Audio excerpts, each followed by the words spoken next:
Yeah. Oh, and thank you for remembering to do that. I forgot on our meeting on Monday. So, um, well, welcome everybody. Super exciting to have so many people, and I'm really excited for the presentations later today. We just have a couple of announcements at the start. First, we just want to give, if you want to go next slide, Liz, just a huge thank you to Rachel and everybody else who helped plan our conference events over the summer. So these are some of the photos that we have gotten, but if you have more, please share them with us. We want to make sure we're putting everybody's smiling faces all over websites and Twitter and all the other things. But these were super fun. It was great to see everybody in person. And we're looking forward to planning some for next year. So if you have ideas of other conferences that we should maybe have meetups at, please let us know. We'd love to do that. Okay.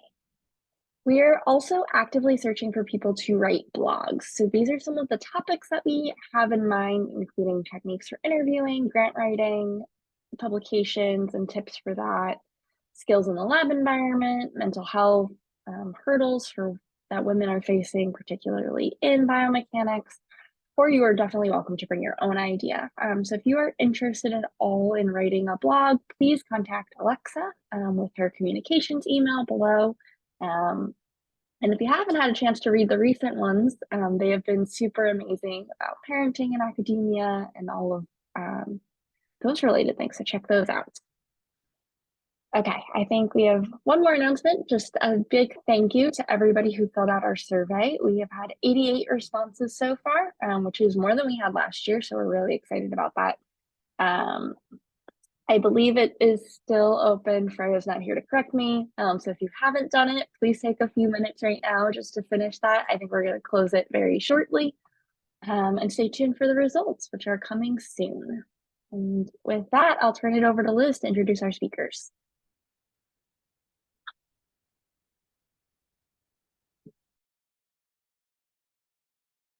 All right. Well, thank you so much, everyone, for joining us today. What I wanted to do this month is really focus on women-centered research in biomechanics. So I want to thank you for all the feedback and help I had in August, just recommending different speakers for today. And I want to thank our speakers for joining us. What I've asked them to do is to provide a very brief overview of one of their projects. I'm hoping we have short presentations, and that will allow us to also, ask questions or talk at the very end of the meeting. I want to let the speakers know that we do typically record these meetings and then post them to YouTube. So if you have any conflicts with that, just let me know and I can always crop your presentation out of the YouTube video.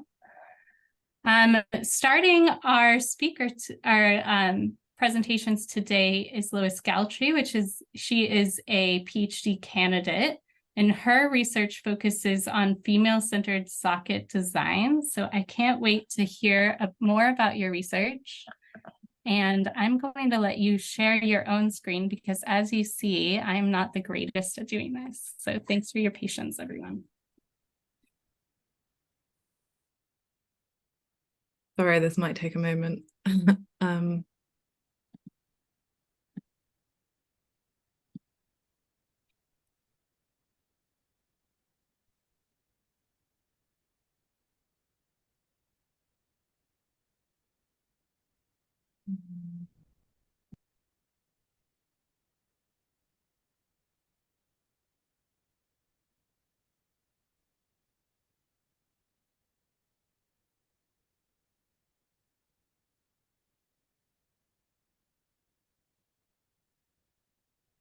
Sorry.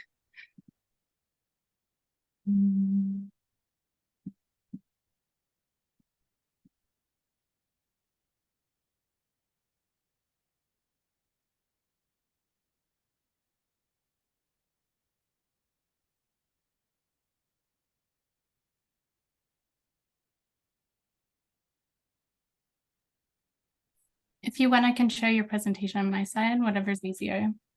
Sorry, my laptop's not letting me share at the moment. Okay.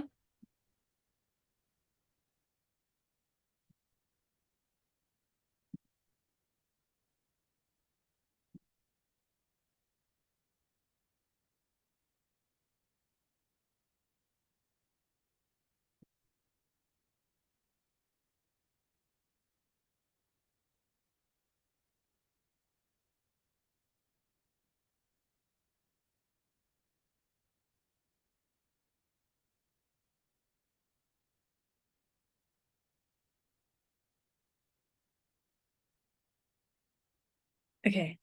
So yeah, as previously mentioned, I'm a PhD candidate. I'm actually only in my first year, so this is quite early on. So I'm talking about the project that I'm proposing doing. I'm based at Imperial College and funded by the Engineering and Physical Science Research Council's Centre for Doctoral Training. And basically, my project as a whole is actually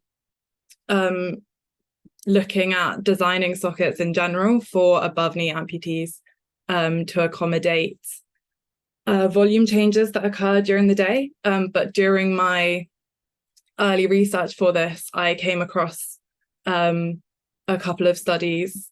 Sorry, can I have the next slide, please? I started to come across some studies that were talking about,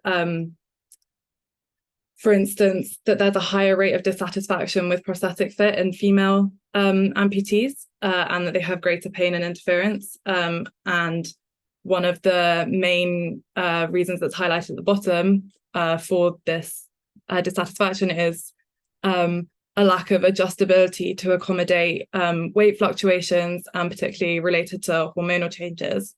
Next slide, please. And so there's very little literature on this in amputees. There's a small amount of literature looking at how changes occur in non-amputees. So we have, for instance, the thigh circumference has been reported to change quite a lot due to hormonal cycles in women. So that's particularly relevant for above knee amputees. And then also sort of anecdotally, there's some, I found an advice document that said that most women retain water during their menstrual cycles, and that many women amputees are less comfortable in their sockets during these days when their body experiences some bloating. So then I started to look at what sort of representation there is in studies that are looking at these volume fluctuations in above knee amputees. And as you can see on the left, there's very little representation of women. I think the one study that had a large enough sample size to have sort of significant results had 1 woman in it and 23 men. So you can't really get any meaningful information about the volume fluctuations happening in women or any gender differences. And then there has actually this year been a sort of a small study on female amputees and how much their residual limb fluctuates throughout the month, with 2 female amputees and 8 female non-amputees, comparing the thigh circumferences across a month. But basically this goes to show like how massively underrepresented female amputees are in studies of volume fluctuations. And so, yeah, next slide, please.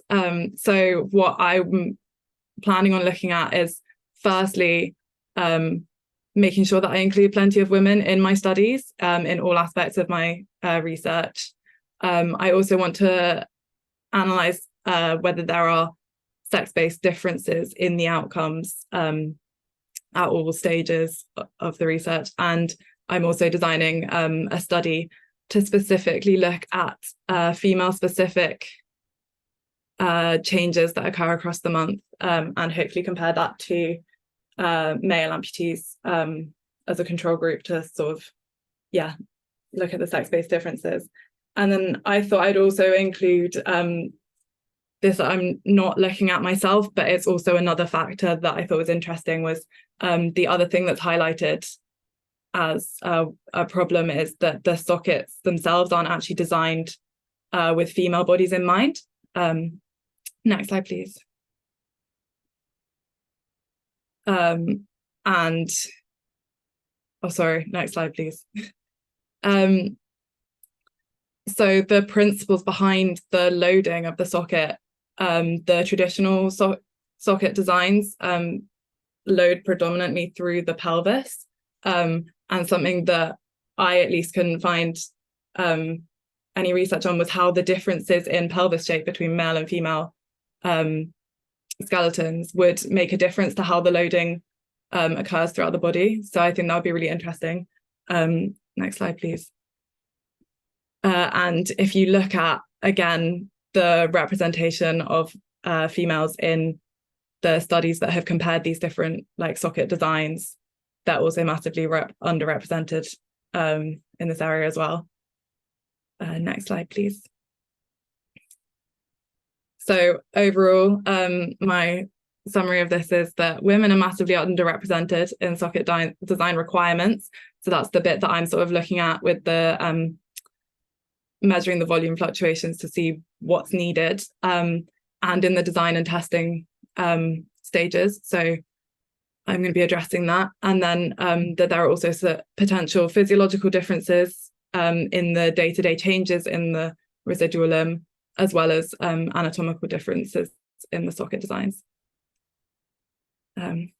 Yeah, that's my summary of what I'm working on at the moment, basically.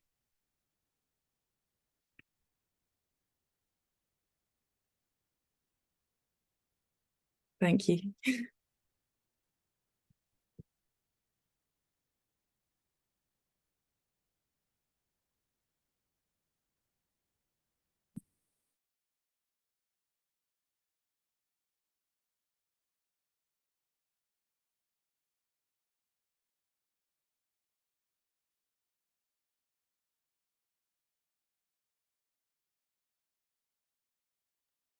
Oh, sorry.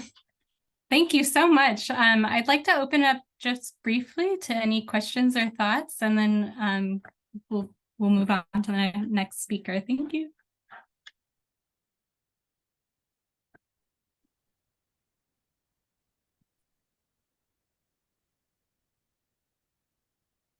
I think Ina has a question. Yeah, I didn't know if I could just jump in there. Thank you. Thanks for that presentation. It was really interesting. And I work with a lot of Paralympic athletes, so I think it's super relevant to have. So my question was, are you mainly going to focus on the daily prostheses, or also be looking at how sprint prostheses sockets are made sex specific? Currently, I'm looking, I think I'm going to be looking at day-to-day prostheses. I guess it's limited how much I can do in a PhD. And I'm having to sort of narrow everything down from all the things I'd be interested in looking at.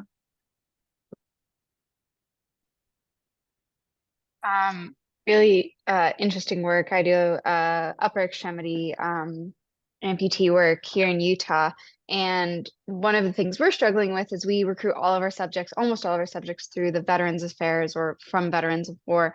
And so I was curious what your strategy is going to be for recruiting women, because they're underrepresented partly because we're bad at recruiting them, but also because so many of our subjects are coming through these military avenues.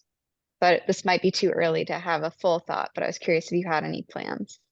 No, this is what I'm currently trying to work out. I think because we're going to include vascular amputees, because they probably we believe they will have larger fluctuations, so that it's actually interesting to look at them. I think we're going to try and recruit through sort of charities, private clinics, stuff like that. So outside of the military as well as military, which will hopefully give us a better chance at getting, more mixed participants. Exciting work. Thank you.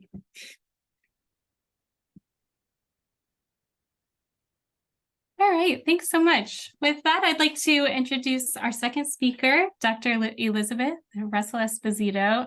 When I thought about this topic, she really came to my mind first. Her dissertation focused on women-specific research related to knee osteoarthritis, and she's really worked to promote women research in biomechanics over her career. Her recent research is something I'm interested in. She was working with Dr. Matthew Major, I believe, with the work she's going to talk to us about today, which focuses on specifically the footwear limitations for women prosthesis users. So I can't wait to hear more about this personally, and I know it's of interest to a lot of people here as well. So thanks so much. And I'll let you share your screen. Just let me know if you're having issues. It has me as a guest, so screen sharing is disabled for me. I'm on here on my phone and my computer, just in case. There you go.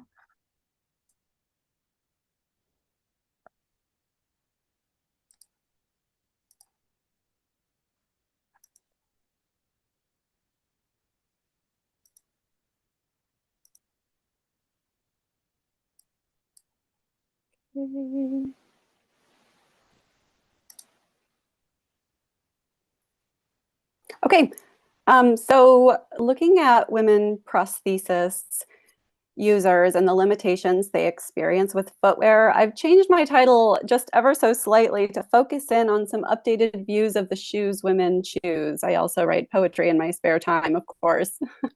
So I'm Elizabeth Russell Esposito. I am no longer in research necessarily, but I work on the funding side now. So I work with Military Operational Medicine's research program. But let me give you some overview of some of the projects that we had done over the past several years looking at women with amputation and specific to footwear. So no disclaimers.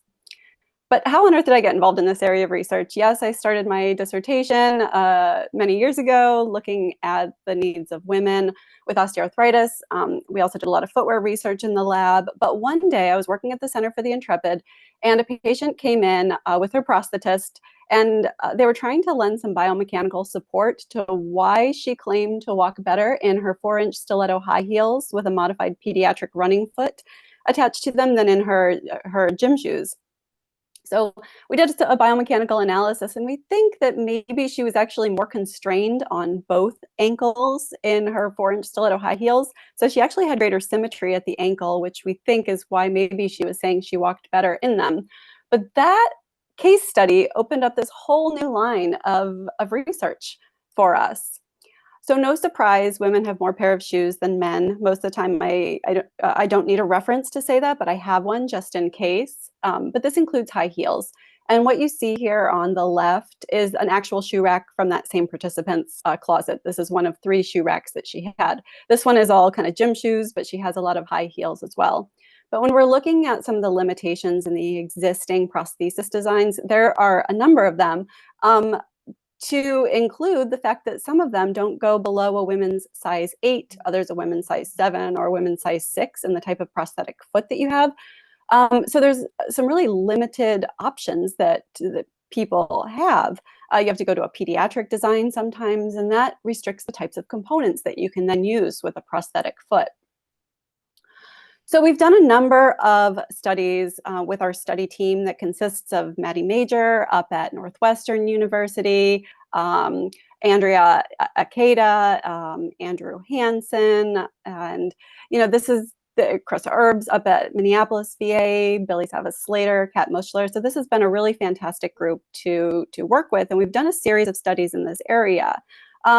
One kind of looking at how much footwear changes the rigorously engineered mechanical properties of the prosthetic foot. So if you're a certain weight, if you do certain activities, you would most benefit from a certain design of foot, a certain type of foot. But then once you put squishy footwear on it, or a high heel or a flat shoe, what kind of happens to those rigorously engineered properties? Well, the truth is that to some extent they change, particularly when you put things like a trainer on them, or you elevate the heel height. You're changing those mechanical properties of the feet and how they're realized when you're walking with them at heel strike, at mid stance, at push off.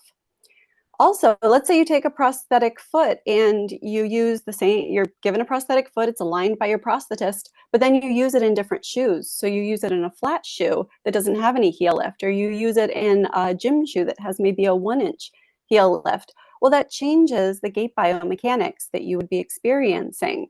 Or if you use these adjustable heel height shoes, when you have somebody self-align them, how are they walking with those feet then? If they're self-aligning and versus like a clinician-based alignment, how do the gait mechanics then change? How are they walking in the feet? Well, you can see some subtle differences. A lot of times people are able to generally accommodate but we've done a case series as well looking at gait biomechanics when you start to make some of these adjustments. Unfortunately, we have a lot of accommodation that's able to be experienced by these people, but you're still getting some differences. If you try to put that same foot without realignment in a flat shoe versus a gym shoe, which we would expect to happen with prosthesis users.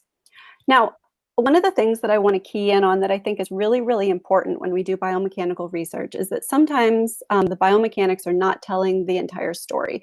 And so it's really important to look at what people want. And not just, these kinematics turned out the best, so this is what you should use. What does the actual person want to be using? So we did a survey of 100 women prosthesis users looking at the footwear that they used pre and post amputation. So pre is on the left, post is on the right. We looked at sandals, flip-flops, heeled shoes, athletic shoes, like flat shoes, low-heeled shoes, high-heeled shoes, and boots, looking at how often they wore them pre-amputation and how often they wore them post-amputation. Everybody wore everything except for athletic shoes, less post-amputation than they did pre-amputation. But then we asked, how important is it for you to wear this type of shoe? So you're not wearing them as often as they used to, but how important is it? And what was really interesting was that across the board, people were generally rating a lot of the shoes as being at least slightly or moderately important to be able to wear, despite how the limited opportunities that they actually did wear them. Even high heels, almost half of our participants rated high heels as being slightly or moderately, at least, if not very or extremely important to wear, but only 2 of them were wearing them at all.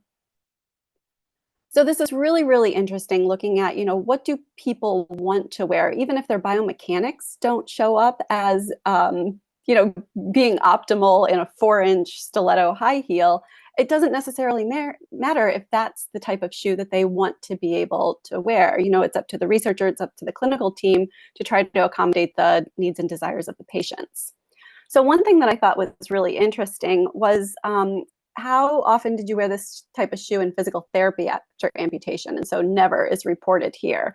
And this kind of gets at how are people being trained to use these shoes? So almost everybody was trained to walk in their athletic shoes, but almost nobody, even if they wanted to be able to wear high heels, experienced gait training on walking in their high-heeled shoes or even boots. I live in Texas, so cowboy boots can be very important with certain attires, but almost nobody was wearing them despite the desire to wear them and despite the limited physical therapy they received on walking in these types of footwear. So kind of in summary here, within the military, we saw one presentation previously looking at a service member veteran population. We're seeing increased opportunities with women in the military to undergo some of these riskier roles. So it increases the risk for amputation. We have a need for prosthetics and orthotics manufacturers to develop some additional female componentry to accommodate some of these needs. And it's just really having the clinicians give some greater consideration to some of these custom designs that may accommodate the user's needs, particularly for some of the women that may desire additional types of footwear. So thank you for letting me share some of the research that we've been doing over the past 5 to 6 years here, and I'm happy to take any questions. Great, thank you so much. So where do you see this kind of research going? Do you think there will be any kind of devices developed or a different kind of attack?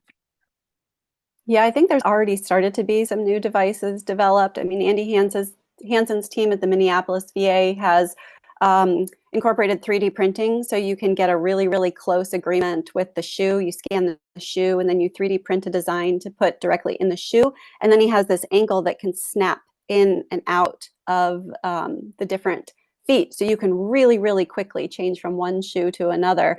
And we've heard from some women, particularly those that have to travel a lot to different places where you might need to have a boot, a high heel, a flip-flop, all of these different footwear, that this is a complete game changer for them to be able to put, for packing purposes. They went from 3 suitcases down to 1.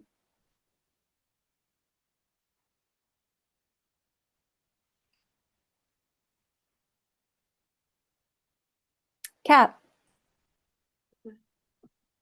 Hi, thank you. That was such an interesting talk. I was just wondering when you ask people their preferences for, or various people have asked the women for the preferences for the types of shoe that they prefer to walk in, to what extent does that correlate with the types of shoe that you see the more optimal gait kinematics in, and to what extent are they independent? Well, you know, I think that certain types of footwear you're going to see, I don't know if you'd call it worse gait biomechanics. I don't know what we're using as our gold standard there. But I remember when we put this, when we initially put this grant into CDMRP, we got the reviews back that I actually really love sharing, especially with a group of biomechanists. And it was, and I'm almost quoting verbatim, it must be really hard for a group of biomechanists to do a study knowing that they're going to intentionally make people walk worse. But that's not the point. The point is that we're listening to what the users end up wanting, regardless of whether or not their gait biomechanics appear better or worse or, unchanged with some of these developments. So that's a really, really great question. And it gets to the crux of some questions and, doesn't quite account for others. So it's a key thing to consider. That was such Julia. a fun question, Kat, and I'm gonna piggyback off of it, which is that I usually think we're gonna, when I do biomechanics stuff, I'm collecting data and they're in sneakers, and so that's best biomechanics. And I guess is the question just, do we need to collect more normative data of like, what does it look like when women walk in high heels, and what is normative biomechanics in high heels, so that we know if a woman wants to, or if anyone in a prosthesis wants to be walking in a high heel, what's the goal for that? How can it be better? Is that what we're That's a going really towards? interesting, that's a really, really interesting question, because I think what that gets to is what could optimal look like if you were given unlimited resources. We have payer restrictions on the civilian side that we don't have on the VA and the DoD side. But if we were to collect this information and say a very highly functioning patient population, you could start to get at, with unlimited resources, unlimited physical therapy, and a lot of the things that aren't necessarily associated with aging, what could ideal look like, or what could optimal look like in this patient population? And I think that ends up being really important, because when we've done that in other areas, we've started to change the paradigm of what we consider to be an expected outcome or an optimal outcome for individuals with amputation. Thank you. Okay, we have one more question submitted through the chat, which is, how do you think the footwear industry should innovate and create footwear to accommodate female amputees? That's a great question. So I think I'm not quite sure how much the footwear industry is going to do. I know that on the orthotics side, there are some shoes that I don't know if they've made them specifically for certain types of orthotics, but they certainly work best with certain types of orthotics.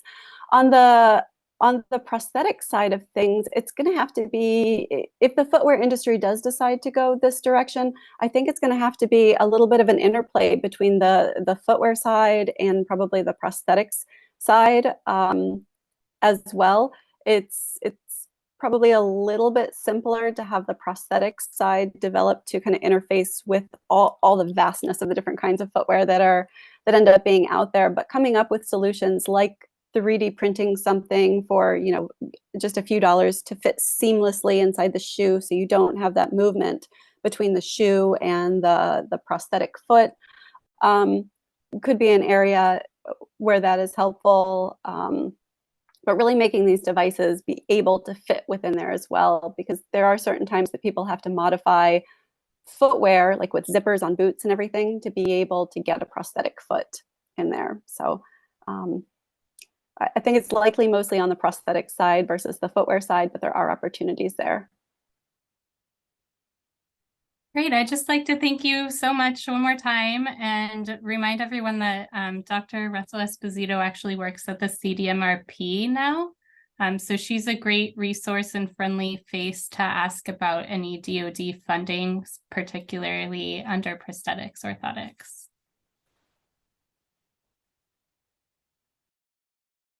So this is women-focused research, and we try to get great speakers, and Freya was very, very nice and asked me to present as well. So I hate to follow Dr. Russell Esposito, but here I go.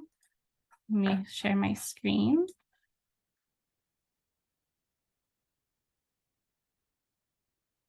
I am a recent graduate from the University of Maryland, and I wanted to talk today. Can you see my screen correctly? Great. I wanted to talk today briefly about some of my dissertation research, kind of like the first part of my dissertation research.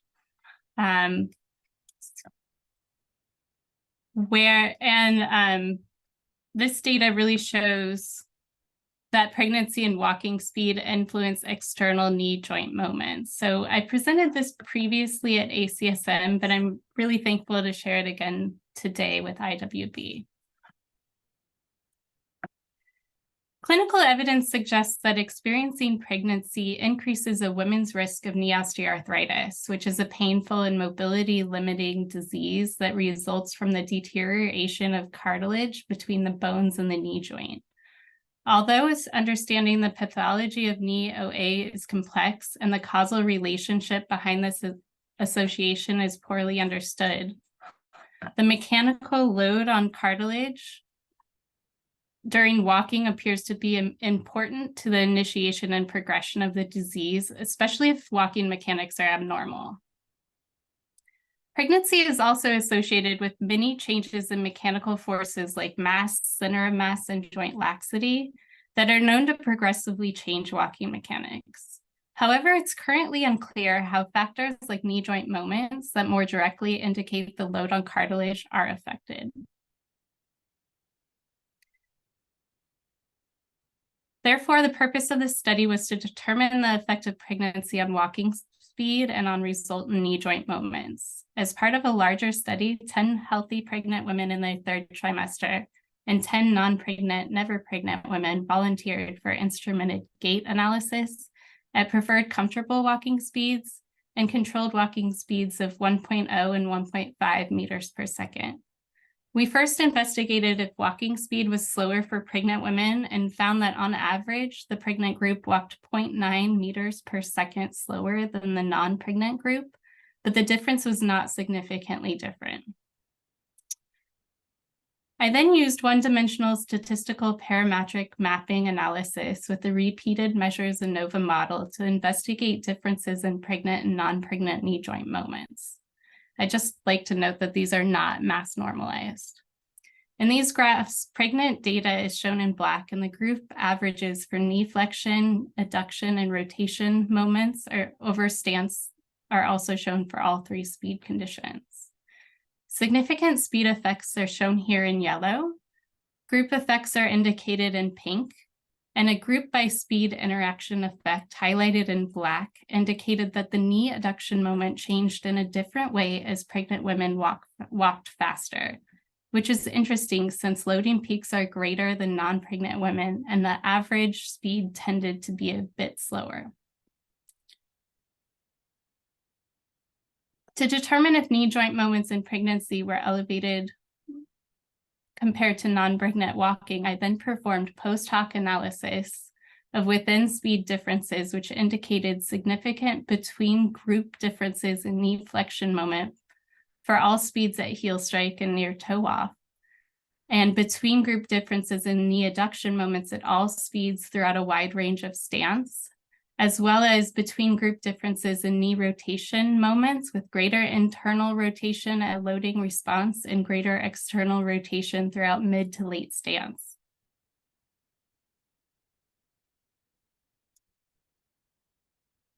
Oh, sorry, slide problem. The present results suggest that knee adduction moments may be altered as pregnant women change walking speeds, and 3D knee joint moments across a range of walking speeds are greater in pregnant versus non-pregnant individuals. Since pregnancy is associated with relatively quick changes in mass and tissues may not have accumulated to new heavier mass levels, I speculate that these changes in walking mechanics may contribute to osteoarthritis initiation or cartilage damage. what I did with these data is I used them in the second half of my dissertation, combined with a probabilistic model of tissue damage to assess the effect of these gait mechanics during a short amount of time of pregnancies at different points in the lifetime to look at the effect on overall knee joint health. And I look forward to sharing that work later. I'll actually talk about it at Mark ACSM if anyone's going to that. And what I'm currently doing with this first part of my dissertation is looking really at not only the speed differences, but the effect of normalization of pre-pregnancy mass or current mass on these values and interpretations. With that, I'd like to just thank my UMD lab members and acknowledge project support from both ASB and the UMD Department of Kinesiology. And I'm happy to answer any questions or take any thoughts that you have.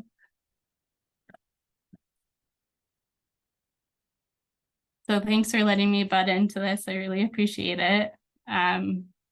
I'm pretty early in my career, but I really learned a lot from this project, and I had really great advisors.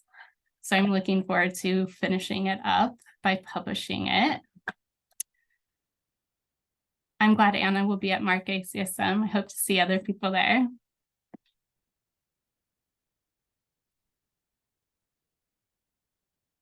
Oh, Kat, did you have a question? Oh yes, we were over to questions, are we? I was leaping in ahead. Yeah, I was just going to ask, you're obviously thinking about this because you talked about it as your follow-up work. What were the differences in body mass between the groups, assuming there was one? And do you see, are the effects that you see or the differences between your pregnant group and your non-pregnant group the same as the effects that might be seen if you were looking at, say, mass that was increased because of obesity or something like that, assuming that there's work out there on that? It's a bit outside my area. Yeah, so there are differences. What I've just done quickly is look at peak differences due to, I had everyone report their pre-pregnancy mass. So there's some issues with that self-report measure, but I did normalize to that pre-pregnancy mass, and there were still differences in peak moments between groups. I'm also interested, there's a paper on pregnant kinetics that argues that we should be we should normalize to that pre-pregnancy measure, but I also want to look at the difference between mass normalizing to the current weight. So see if we take out the weight change, what happens to that analysis.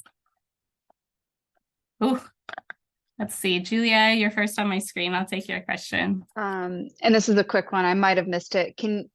At what stage in their pregnancy were they? And did you look at it longitudinally first, second, third trimester, or just third trimester? I did not. I collected my dissertation data during COVID, so I wanted to get just the largest effect that I could. So everyone was between 30 and 35 weeks pregnant. Fantastic. Can I hop on and just a really quick it kind of extends from Julia's question. I was wondering if all of the women were in their first pregnancy, because whether that would have a bigger difference in the way that your body changes and potentially like any adaptations it's had a chance to make. Yeah, I wasn't particularly interested in that and I didn't record it, but offline I can tell you not everyone was.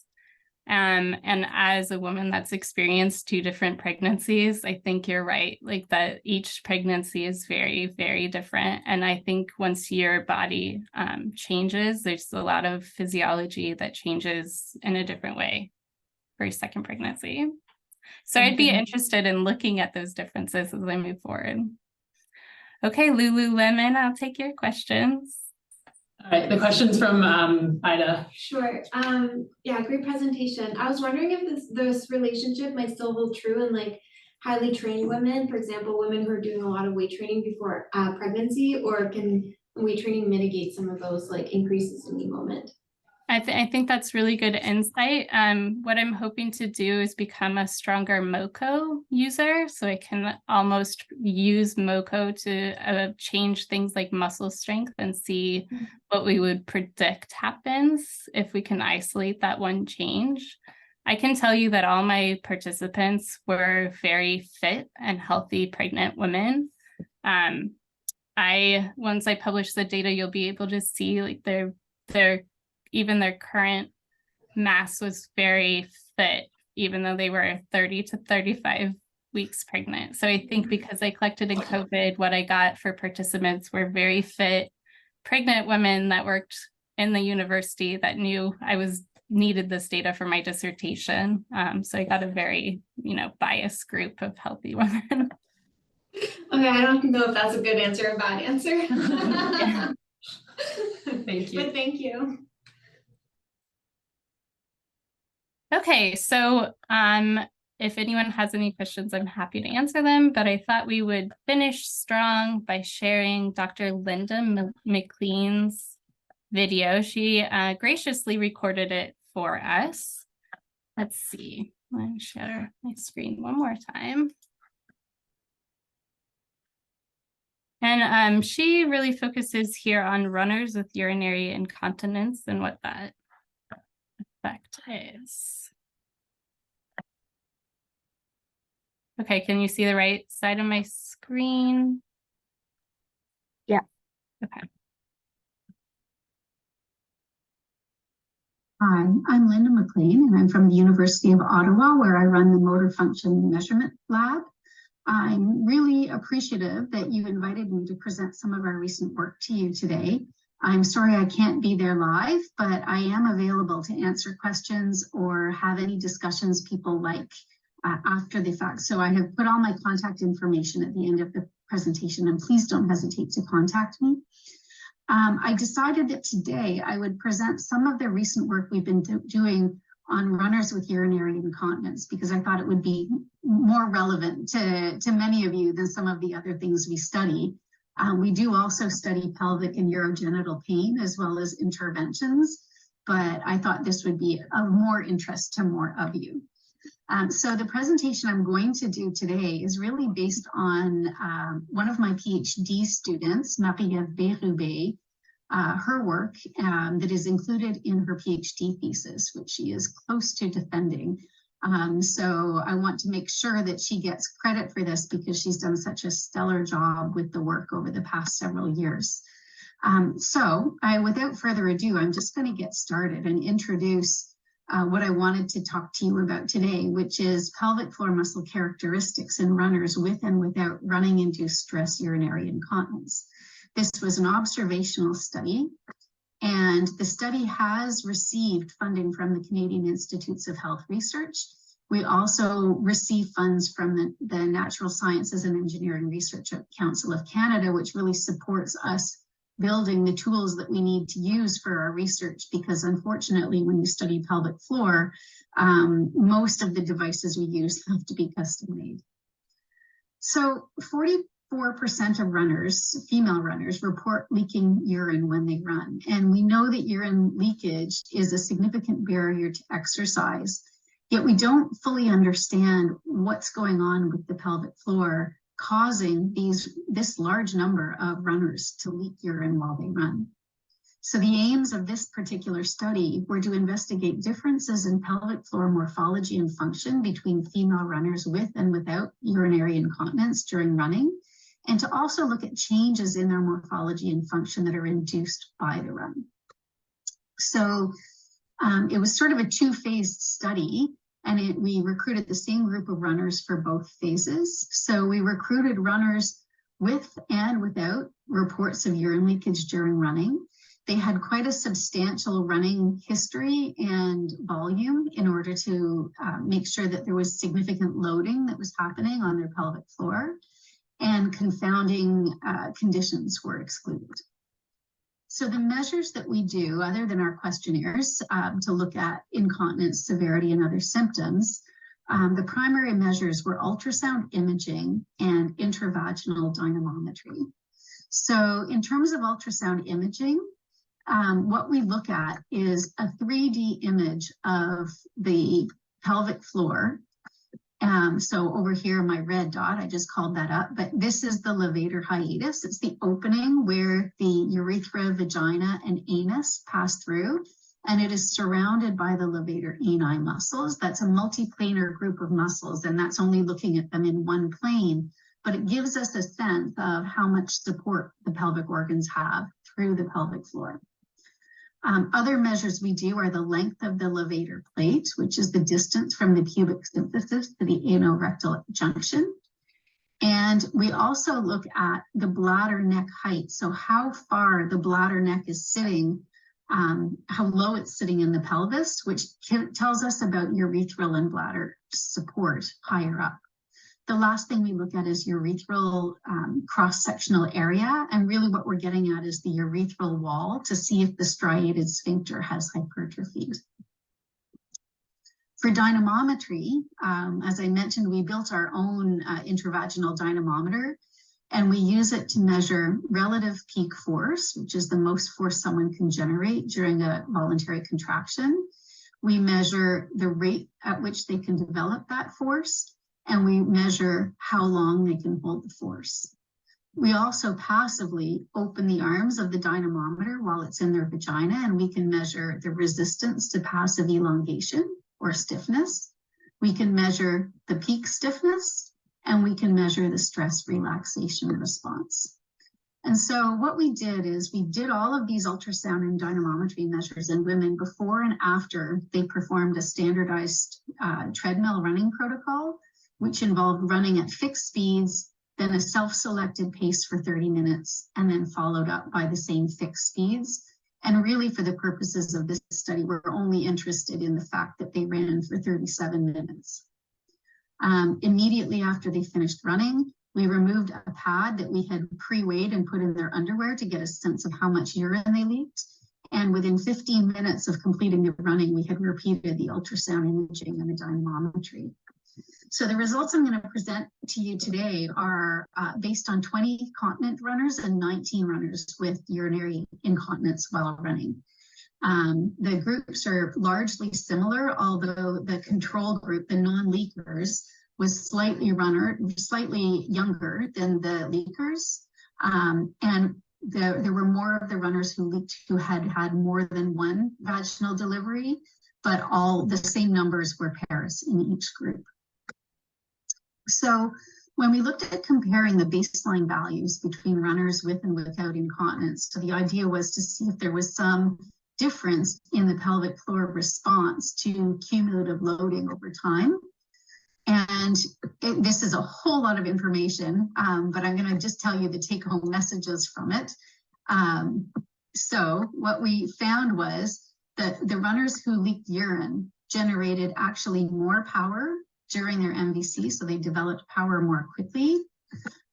They had less stiffness of their pelvic floor during passive elongation, yet there were no differences in pelvic morphology between the runners who leaked urine and the runners who didn't. In terms of looking at the bladder neck height and the levator plate, the runners with leakage demonstrated greater lifting of their bladder neck during a maximum contraction, which shows again, kind of goes hand in hand with generating more power. When we tried to compare the changes in morphology that occur between the start and end of a run, both groups exhibited similar changes in passive support. So in terms of both groups, they had larger levator hiatus areas, they had lower bladder necks, and so everything was pointing to reduced passive support that occurred transiently after the run. So if we look at interpreting these results, if anything, women with urine leakage during running have greater contractile function of their pelvic floor, which may be compensatory to the fact that there was a tendency for them to have less passive support over time. The other thing was, in terms of over the course of the run, all runners show these transient changes. So the loading of the pelvic floor seems to create a tissue creep response where the more you load, the more things become stretched out. And interestingly, most runners who leak urine report leaking urine towards the end of a run, which makes sense in terms of that cumulative loading. And so what we're learning from this work is that women with urine leakage during running may actually have hypertrophied their pelvic floor, might have built in more strength in order to compensate for a reduction in their passive support. The transient changes that are induced in runners who leak urine may indeed have a cumulative effect, but perhaps we were underpowered to see that. So as we continue this work, what we're looking for is to get more granularity in what's going on. So we're trying to now look at the influence of running mechanics on some of these changes that we see during running. We also want to compare active women to sedentary women to see if there's something overall influencing pelvic support by cumulative loading. In an ideal world, we'd study women before they start any exercise and follow them to see if there are changes induced over time. We've got another study underway looking at interventions to improve symptoms and also enhance pelvic support during running. So, sorry for how quick this went, but it was a quick snippet of the work we're doing. Feel free to contact me through the Motor Function Measurement Lab. And I hope you all have a great meeting. And I really thank you for the opportunity to present some of this work to you.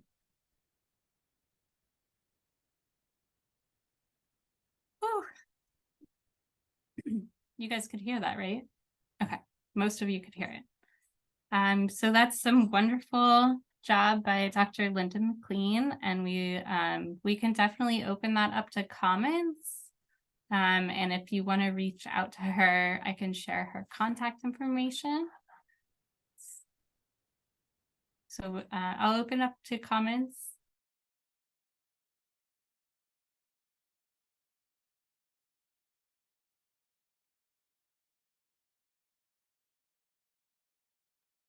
My only comment is a huge thank you, Liz, for finding these speakers, and especially, you know, I don't think about urinary incontinence, but it's such an important part of exercise, and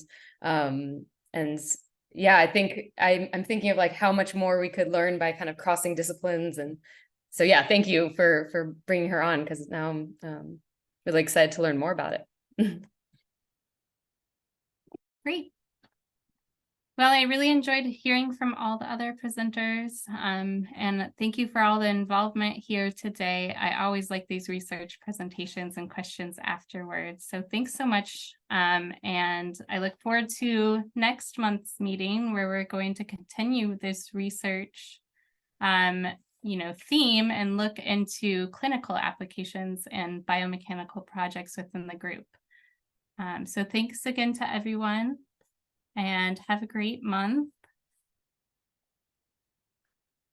Liz, can we do a picture before everyone goes? Oh yeah, everybody sign on if you don't mind turning on your camera. Yeah, we just would like just a picture just to show what we're doing.